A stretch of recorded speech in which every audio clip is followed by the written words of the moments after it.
Hello दोस्तों, आप देखिएगा अभी बिहार का इलेक्शन होने वाला है और बहुत सारे प्लेटफॉर्म में बहुत सारी बातें कही जा रही है।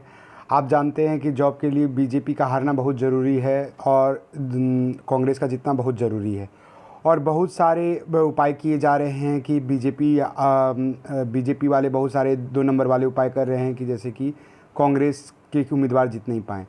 सवाल है कि बिहार में जो इलेक्शन होने वाला है उसमें स्ट्रॉन्ग कैंडिडेट अगर देंगे कांग्रेस और जो राजद है तो ही वहाँ का इलेक्शन जीता जा सकता है। और बहुत का कुछ दाव पर इस बार डिपेंड करता है कि कितना जो सीट ये लोग जीतते हैं।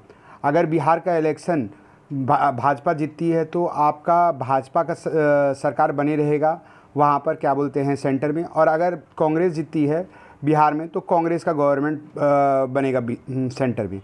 क्योंकि ये बात निश्चित रूप से है कि चंद्रबाबू नायडू जो आपका बने हुए हैं, मतलब कि चंद्रबाबू नायडू वहाँ पर समर्थन वापस ले भी लेंगे तो बिहार के जो सांसद हैं वो उन लोगों का समर्थन मिला हुआ रहेगा सेंट्रल गवर्नमेंट को, तो 277 ऑब्वियस रूप से बने हुए रहता है।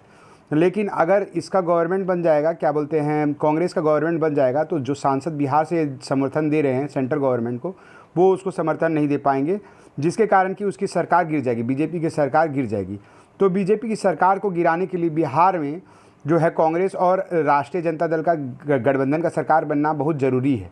और आप देखिएगा कि अगर यहाँ पर इलेक्शन हुआ और मतलब अगर बीजेपी गवर्नमेंट बनाती है तो स्पेशल रिवीजन जो बिहार में करवाई थी, यानी कि विपक्षी पार्टी के सांसद जो मतदाता होते हैं उनको हटाने का काम किया था और जो अपने पार्टी के मतदाता को रखने का काम किया था, वही काम वो पूरे देश भर में चलाने लगेगी। इसके बाद अगले बार अगले साल जो है आपका 5 राज्य में चुनाव है। तो 5 राज्य में चुनाव जो आपका है वो 5 राज्य में चुनाव वेस्ट बंगाल में भी है आपका और दूसरे राज्य में भी है। तो यही काम करने लगेगी, अपने वोटर को रखने लगेगी और जो विपक्षी पार्टियां उनके वोटर को हटाने लगेगी। तो इस तरह एक सिलसिला स्टार्ट हो जाएगा विपक्षी पार्टियों के हारने का। ये शुरुआत दिल्ली से हुई और उसके पहले बहुत सारे राज्यों में यही स्थिति बनी रही। तो सवाल है कि क्या इस बात को समझ पाएगी कांग्रेस और क्या इस बात को राष्ट्रीय जनता दल समझ पाएगी कि यहाँ, और सारी विपक्षी पार्टियाँ समझ पाएगी कि शुरुआत तो बिहार से हो रहा है। और इसमें आप देखिएगा चंद्रबाबू नायडू भी बचे हुए नहीं रहेंगे।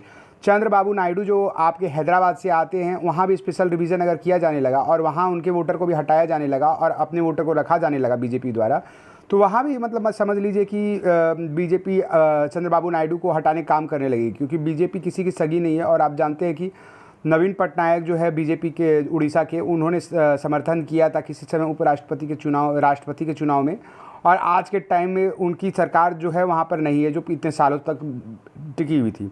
तो सवाल है कि आखिरकार कैसे ये लोग मतलब इस बात को समझ पाएंगे इतने बड़े राजनीतिक होते हुए कि मतलब कि बीजेपी उनके साथ क्या कर रही है। तो इस खेल को समझना बहुत ज़रूरी है। धन्यवाद।